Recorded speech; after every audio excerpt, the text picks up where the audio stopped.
আমরা যাচ্ছি জাবালে সুর।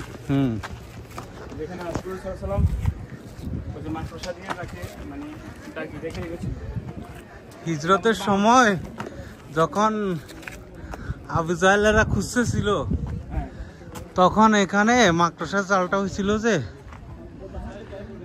এটা।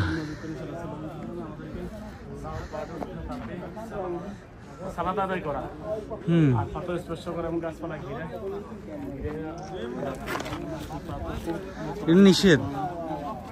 ওকে, সবগুলো নিষেধ। হ্যাঁ,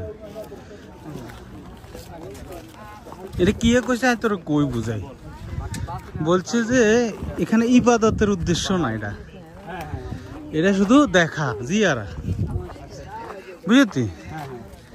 এখানে ইবাদত করা যাবে না, ইবাদত করা এটা। হ্যাঁ, অনেক আসে, বাংলাদেশি কিছু আসে।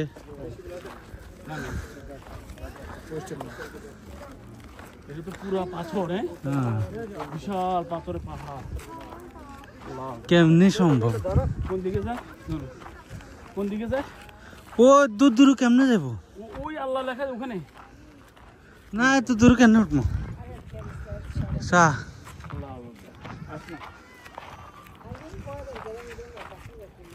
আসলে তখনকার যুগ কেমন ছিল আল্লাহ কল্পনা, এখানে না আসলে কেউ বুঝবেন না। আমরা সারা জীবন নামাজ পড়ে আমরা কোরআন হাদিসের বিষয়গুলো দেখেছি, শুনেছি, বাট বাস্তবে আসলে এটা আসলে অন্যরকম। তখনকার এই যুগে এই পাহাড়ে বসবাস করা, এখানে পুরোটাই পাথর, পুরো পাথর, একদম মানে 1% কোনো ইয়ে নেই, পাথর। আল্লাহু আকবার,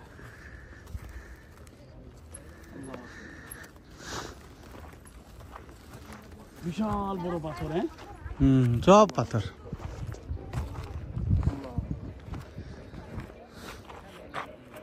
ওকে।